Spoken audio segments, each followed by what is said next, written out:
Good morning, everyone, and welcome to today's webinar. My name is Bella. Today, Kerry and Mike will be sharing about why it pays to be an optimist. Before we get started, got a few housekeeping items we'll take care of here. First of all, as always, this webinar is being recorded and will be made available on our website under the Resources tab, and will also be posted to our KWB YouTube channel in the coming weeks. Content in this material is for general information only and not intended to provide specific advice or recommendations for any individual. All performance referenced is historical and is no guarantee of future results. All indices are unmanaged and may not be invested into directly. The economic forecast set forth in this material may not develop as predicted, and there can be no guarantee that strategies promoted will be successful. And finally, at the end of this webinar, we'll be doing a Q&A session, so feel free to go ahead and type your questions into the Q&A box near the bottom of your screen, and we'll get to as many questions as we can at the end of our presentation. So now that we're all squared away, we'll take a second to introduce ourselves and share an interesting fact. So my name, as I said, is Bella. I'm the Business and Marketing Specialist here at KWB Wealth. Been here for about 2 years. And an interesting fact about me is that I have a birthday coming up next week. How old are you going to be? I'm going to be 24. Oh, so you were born in 1999. 1999. And so do you remember Y2K and everything that happened? I do not. No, unfortunately. Congratulations. Thank you. Thank you. Mike, why don't you take it away? I'm Mike Razzouk. I'm one of the executive wealth managers at KWB. Been here since 2007. Fun fact about me, I was at the gym a couple months ago. This was prior to having a baby. And I was in the changing room. All of a sudden, somebody comes up behind me and just says, "Excuse me." And so I get a little bit nervous, turn around, and the guy's like, "Your beard," kind of ominously. And I was like, "Okay, yeah, I have a beard." He's like, "You should be a beard model." And so I guess I have a second career in beard modeling if this ever doesn't work out. Okay, cool. Well, hopefully it'll be very profitable if this doesn't work out. My name is Kerry Bubb, and I'm the founder of KWB Wealth. I've been doing this all the way back since 1987. And my fun fact is that, you know, a couple of years ago, I had a neighbor that passed away, and we kind of wanted to keep the little atmosphere the same. And so I became a grower, not of marijuana, but of citrus and avocados. And this Saturday, we're going to plant 550 avocado trees. So America, eat your avocados, and I hope avocado prices keep going up. But inflation overall goes down. That's my fun fact. So, you know, today we're going to talk about why being an optimist pays. And this meeting or discussion isn't about Kerry, but I want to tell you two just short stories. So in 1983-84, I came to Southern California from Biloxi, Mississippi, and I came with a partner, another guy in the Air Force. And, you know, we've been reading some books, and I've been taking some night classes, and we wanted to buy some real estate. So we were driving around, and one day we stopped and met a realtor, and we talked to her about what we wanted to do. And she kind of said, "Oh, you can never do that. That'll never work," and whatnot. And I still remember that, you know, that's like 35, 38 years ago. And why I remember it, because a year later, my partner Perry and I went out and bought 2 different homes and 2 fourplexes. Now, mind you, it was not a great investment experience, but it was a great educational experience. And it taught me a lot about, you know, fixing buildings and plumbing, and also dealing with people and tenants, and just gave me a really good background in real estate. And I didn't let that person tell me that I couldn't do it, distract me. Another story is in 1987, I was getting out of the Air Force as a captain, and I was trying to figure out what I was going to do with my life. And I had 2 offers. I had an offer at Contel Telephone Company, which was more that predictable corporate route with a guaranteed salary and benefits. And then I had an offer from a little company called BankVest. Doesn't exist today. There were 6 employees, and it was the beginning of this. And what they offered me was $1,200 a month for 3 months. And after 3 months, I was on my own, sink or swim. So no guarantees or anything. What I remember distinctively is my brother said, "Kerry, are you crazy? Nobody is going to listen to a young punk, 25-year-old person about how to invest their money." Well, lo and behold, obviously, I took the job at BankVest. Things worked out, and here we are. So again, sometimes being an optimist and just not listening to some of the naysayers is really, really important. You know, so why is that important here today? I think there are three kinds of people. There is the pessimist, right? The pessimist is the person that always finds a reason. Oh, you can't do that. That'll never work out. They look for the reasons and why not to take chances. And they stick to very, secure things because of what they fear. Then there's the realist, and the realist is probably a little better than the pessimist, but the realist sometimes maybe sets their goals or targets too low. For instance, let's say you think, I can do 10 push-ups. That's my goal. But maybe you could actually have done 15, you just didn't know it. So sometimes the realists will set their goals maybe too low and not let things happen that may occur. And then there's the optimist, right? The optimist is the person that says, hey, you know what, I can do this, I will achieve this, I can, things are going to be okay, we're going to get through this. And it's been proven that optimists have a lot of unique things that happen to them because of that state of mind. So Bella, let's just tell you what being an optimist can do. Well, first off, an optimist typically feels healthier. They feel better about their life in general and what's going to happen. They feel happier, because you're not always looking for the things that could go wrong. You're looking for the things that will and may go right. You live longer, and of course, we all want to live longer and be healthier. You can be better at fighting illnesses. You experience less stress. You form better relationships. I always tell people that, especially when they're dating or their friends, don't hang around with people that have more problems than you, because it's just a drag. Now, if you're married, it's too late. You're stuck. I'm sorry to hear that. So don't listen to that. Optimists enjoy working more. Optimists get more job offers and promotions because they have that can-do attitude, the willingness to do things. They adapt better to tougher situations.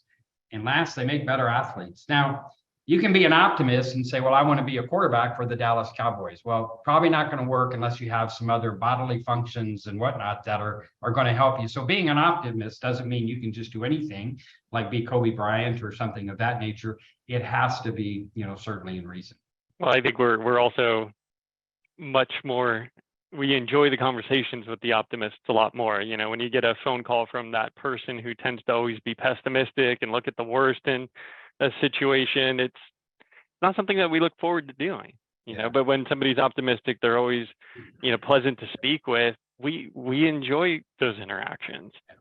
And it's hard, Mike, to be fair, because when you watch the news, they don't really spend much time talking about all the good things that happen. In fact, we take in life many of the good things for granted. What we listen to then is, well, what could go wrong? And the news knows that we tend to listen to the negativity because we're concerned about what could go wrong and do we need to do something to protect ourselves. So what they always say is bad news sells. So with the 24/7 news cycles, it's always easy to get lots and lots of negativity, about things. And you really do need to turn that stuff off and try to find reasons to be optimistic and happy and whatnot. Yeah. So Bella, how does this relate to the markets? Let's go to that next chart for you. So, we were looking a little bit at history, and, Mike's going to talk about the short term. I'm going to talk a little bit more about the longer term.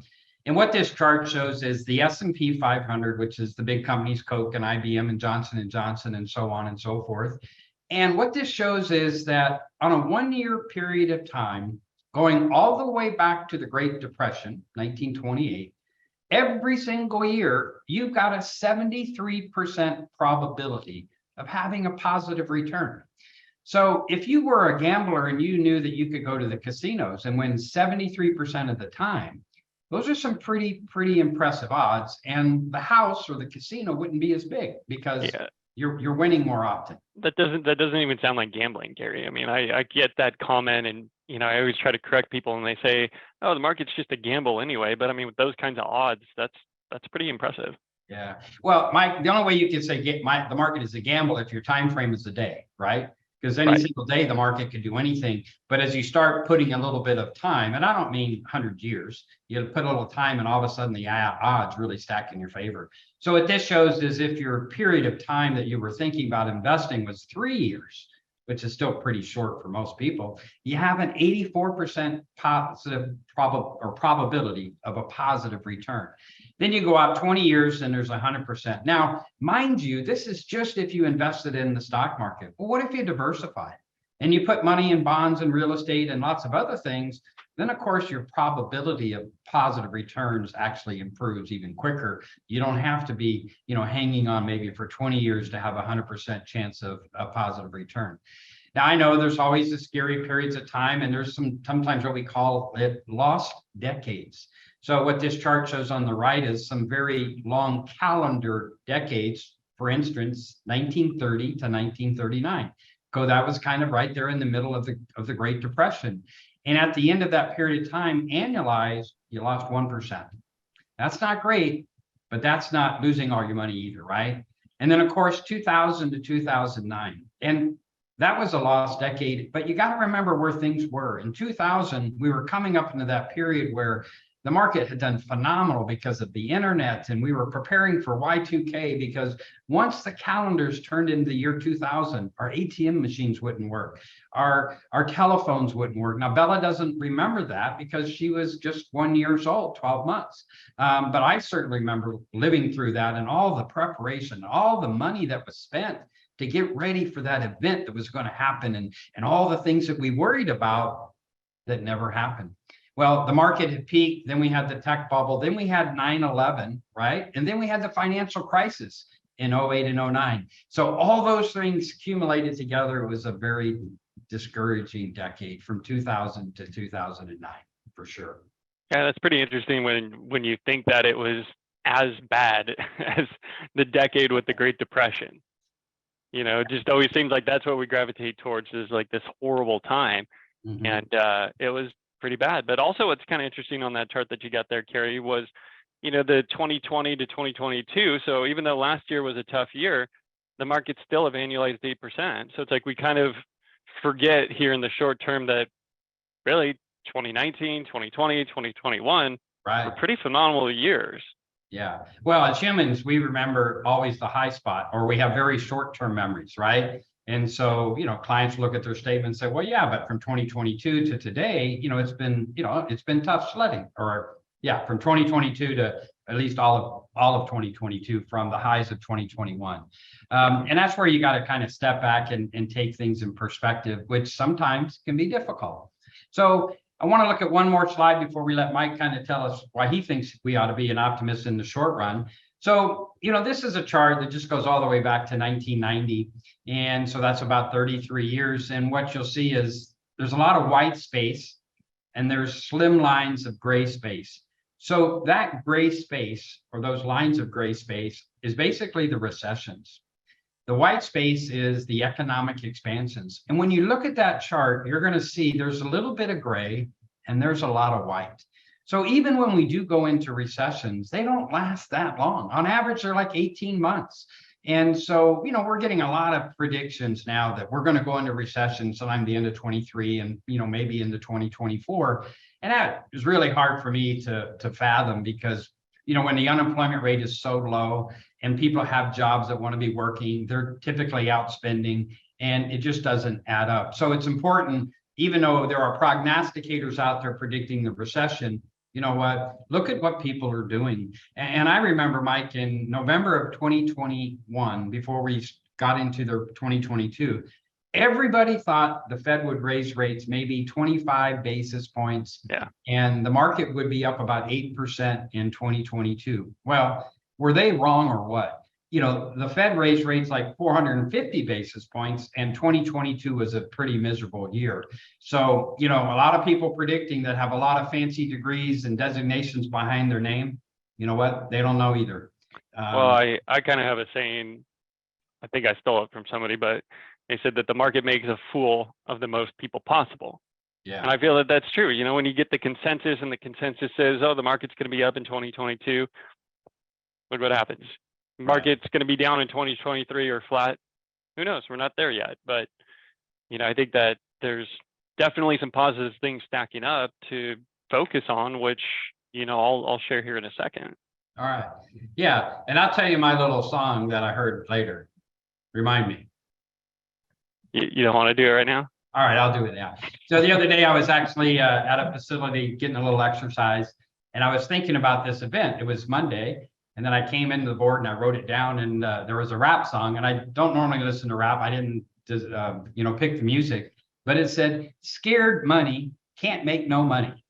And I thought, how apropos, because if you're always scared about something, you don't have that positive, optimistic attitude, you're never going to take chances, right? And I think at some point you just got to believe a little bit in humanity that, Mike has a baby little girl. She's what, 4 months or so now. And Mia is going to grow up and probably one day go to prom and then go to college and then maybe, get married and then maybe have kids and buy a house and, life goes on. And I think, having that perspective is very important. And I think sometimes we often hear, well, Kerry, this time it's different. I've been hearing that since the last 61 years that I've So those are the most dangerous words in finance. This time it's different. Yeah. Right. Take it away. Scared money can't make no money. I think that's actually one of the biggest traps is the people who are overly conservative. They feel like, oh, okay, I'm doing the right thing. I'm never going to lose any money, but they miss the massive opportunities. And I think that's way more dangerous, especially in the long run. But let's focus on the short term. And I'm doing this very purposefully because Steve and I did a presentation, a couple weeks ago. And, I feel like we had some good responses to questions, but it always feels like that same generic response. Just invest in the long run and we'll be okay. So what about the short term? Let's look at some fun statistics that are a little bit different than what you're normally going to see. So this is going to be a little bit in the weeds, a little bit nerdy. So I'm going to do my best to explain this, but these are things that you're just not seeing in the news, but yet they're very positive signals that are stacking up for 2023. So the first one is a technical indicator that our friend Ryan Dietrich had coined. He used to be one of the head of research at LPL Financial. And what he did was he looked at really these three factors with the markets, and when they all had a bullish signal, they were all positive, we have very good market years. So the first signal is what we call the Santa Claus rally, which is, was the market positive for the last 5 trading days of the year, plus the first 2 of the following year? And that happened last year. So we did get a little bit of a Santa Claus rally. Market was up about 1.4% during those 7 trading days. The second component is the first 5 trading days of the year were also positive. So the market was up 0.6% in 2023 for those first 5 days. And then the third of the trifecta was we ended the month of January with a positive number as well. And it was a pretty good one. It was 6.2%. And so we kind of say, as goes January, so goes the year. And so when we look at all of the history behind this, we have a pretty good sample size. And what we see is when this bullish trifecta is met, typically the market averages a positive return for the year of 17.5%. That's pretty good. And on top of that, it tends to have less overall volatility throughout the year. So when the market does pull back a little bit, have a correction, usually it's 10% instead of the average 14 that you might see in the S&P 500. So this has been correct 90% of the time, Kerry. We've seen this bullish trifecta. We've had that average return, for the full year of about 17.5%. Yeah. So based on history, what I'm seeing here, Mike, is that, and again, going to the casino, if you knew you had a 90% probability of making a positive return, in this case, 17%, those are some pretty good odds, right? Right. You want to add a little bit more fuel to that fire. If we're coming off of a negative year, so if we have the bullish trifecta in 2023, where we came off of a negative year in 2022, in those cases, the average return is closer to 25% in that following year. So I'm not saying I think we're going to end the year up 17 or 25. I'm just saying we've got a pretty bullish signal that's happened this year that shouldn't be ignored. So makes me optimistic about stuff here in the short term. So that guy at JP Morgan, or I'm sorry, Morgan Stanley, that says the market's going to be 20 down 20, hasn't been watching these charts. No, I mean, he's a very smart guy, Mike Wilson, but yeah, I mean, he's one of like the classic pessimists in really the finance world. So, maybe he was right last year, but that doesn't mean you're going to be right every year. And I always kind of joke because you get those headlines, the analyst who predicted, the 2008 recession is making this call again. That was what Michael Berry was in the headlines forever. He was the one who was the Big Short. It was about him. He was calling a massive pullback, and then he actually tweeted last week, sorry guys, I've been wrong this year. So be right consistently in this business. On a short-term basis. On a Yeah. short-term basis. Yeah. Well, exactly. So let's look at another indicator that kind of triggered this year. So this happened just a couple weeks ago. We have to see the close of a quarter in order to get this, but this is one that we call the December low indicator. So also kind of, out there statistic that most people don't know about, but one that's got a lot of historical significance when we look back at it. So basically what this says is when the S&P 500 doesn't close beneath this December low in the first quarter, good things tend to happen for the rest of the year. And so we've got a pretty big sample size here. This looks back over 36 periods. So over 36 periods, the market held up above that December low.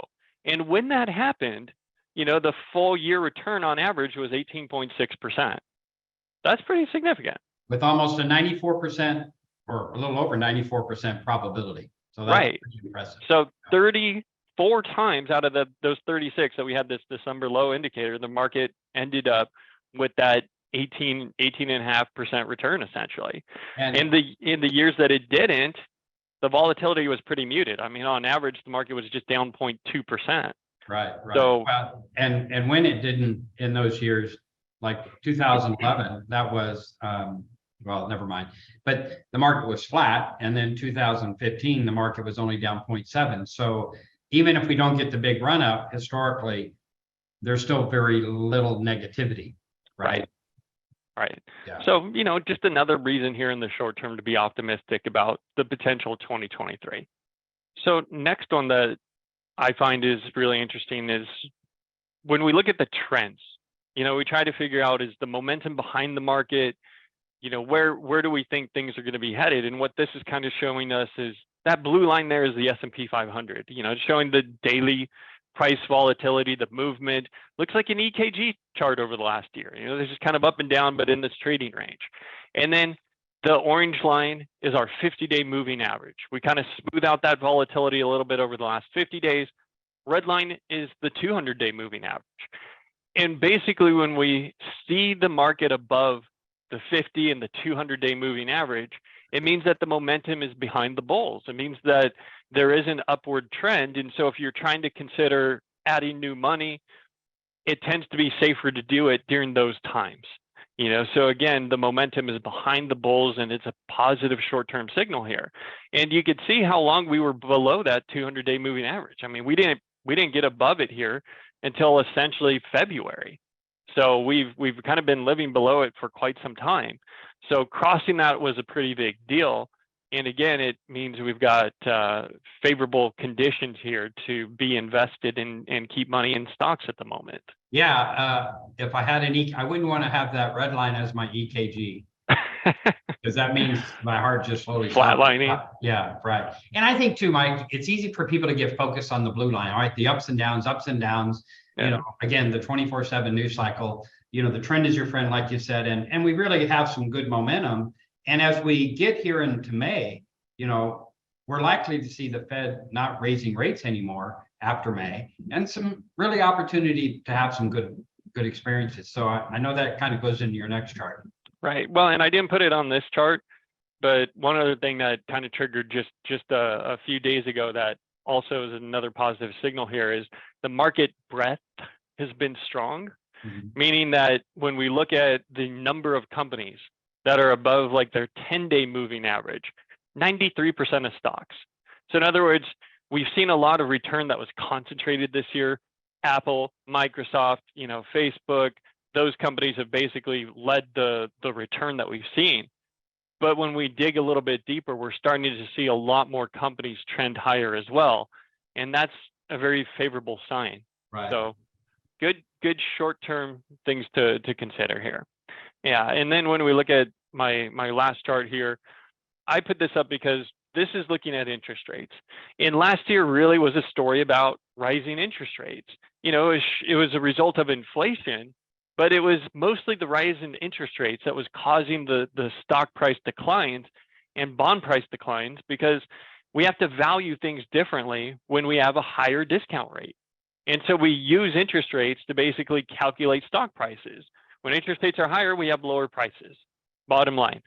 And so what this is showing is prior to Silicon Valley Bank, basically going into forfeiture and having that big issue in March, we saw on the 2-year Treasury about 5.05%.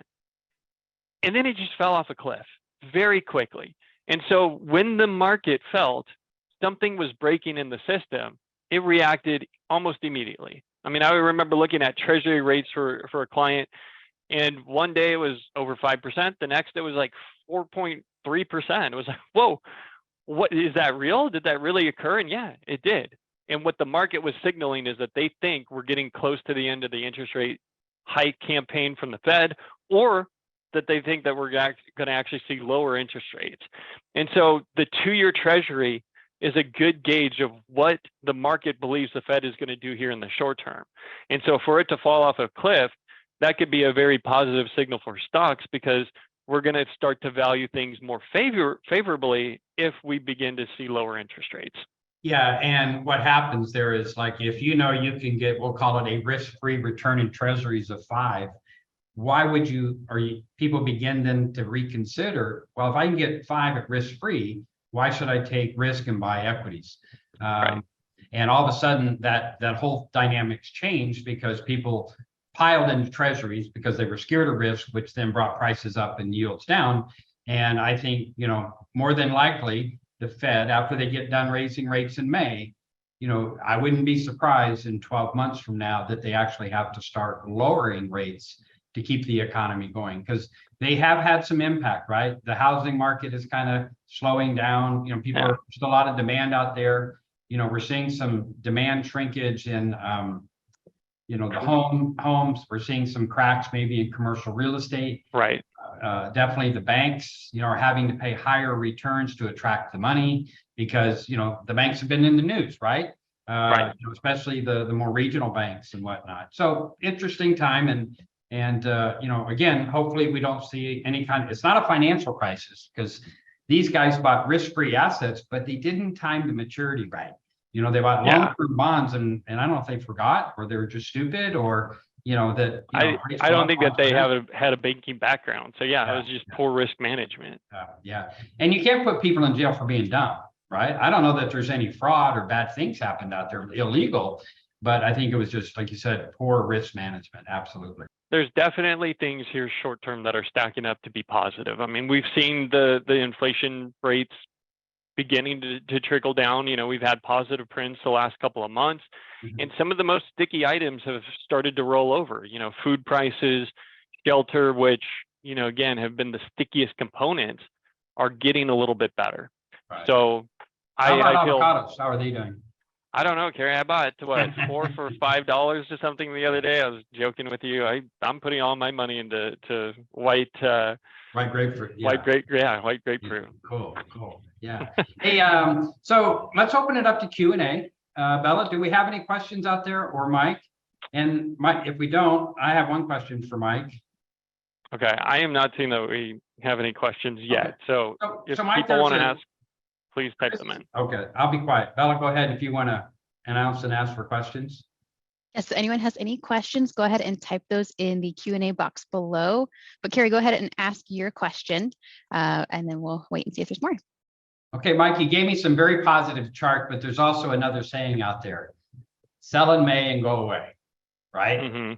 And then, come back in November, because the summer always is, people are taking vacations, they're not interested in the market and whatnot.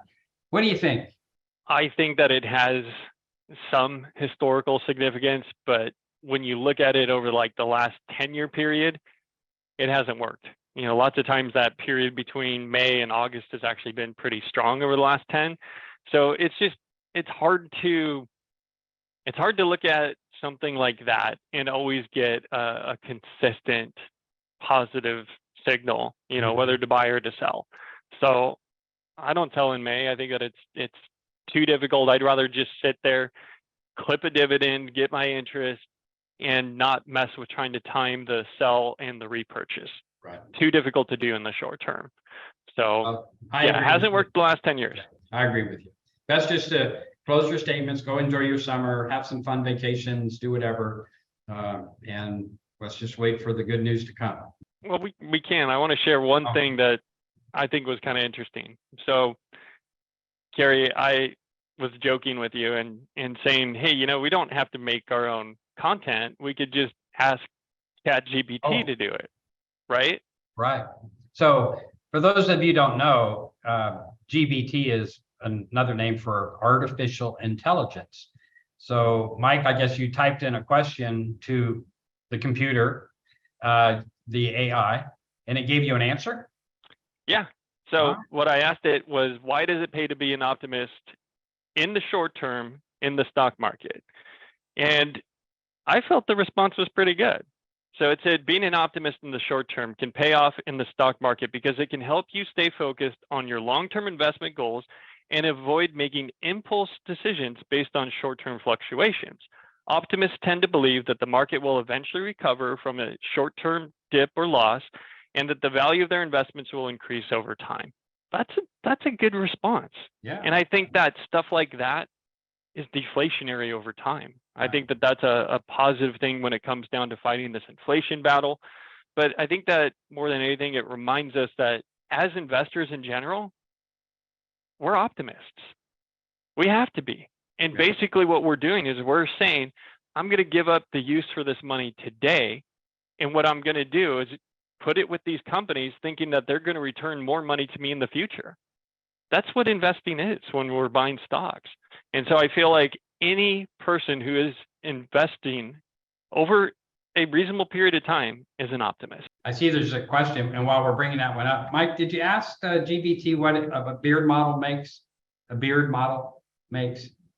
Just I can try to ask it. Okay. And then we got a Q&A there, I think. Hi, Kerry, Mike. In early April, I received an email from Steve Gormley stating that we are increasing our bond exposure and reducing equity risk exposure. Could you share the rationale for that decision? That's a good question. Yeah, that's a good question. So one of the things that happened is as the bank scare started to occur, bond yields went down, which means prices went up. So that was more of a tactical move to try to take advantage of falling interest rates. So sometimes you can make money in bonds with falling interest rates. Longer term, we're definitely more bullish in the equities. And I think you're going to see shifts going back into the equities. The reason. And it was a very small, marginal move. Yeah, it was like a 3% move. I mean, it wasn't that significant. I think part of that was just, you look at how much the market had gone up in the first couple of months, and just the fact that, yeah, there still is some things that were happening with the banking sector. So it's just, we had a good return. Let's take a little bit of that profit and just move into bonds, which we felt were going to experience some price increases because of the fall in interest rates. And so in the end, it's probably been a beneficial move short term. And I think that it is likely to just be a short term decision. If we do see the market fall back down to those support levels that we were talking about with the 200-day moving average, kind of like that 3,800 level, we'd probably move that back to equities. So it's not a major move, but just something to, if we have elevated risk, let's just be a little bit cautious. Right. Okay. What did AI say? About beard models, they said between $150 to $1,500 per day. Oh, okay. That's not too bad. All right. Well, good. Well, good luck with that second career. Yeah, probably not going to pursue it much, but. Awesome. Well, thank you, Kerry, and thank you, Mike, and thank you to everyone for joining us today. You'll be hearing from us when this recording is uploaded to our website and our KWB YouTube channel. Another email will be sent out to you shortly here after this webinar with a survey asking for your feedback. We put these webinars on for you, and we'd love to know more about what you want to hear from us next year, later this year. So please just take a few minutes and fill that out. We'd greatly appreciate it. If we didn't get to your question today, or maybe you didn't want to ask it here in this format, please send an email to invest@kwbwealth.com, and we'll make sure to get back to you. So unless you guys have anything else to say, thank you so much for joining and have a great day. Thank you. Bye. Thank you.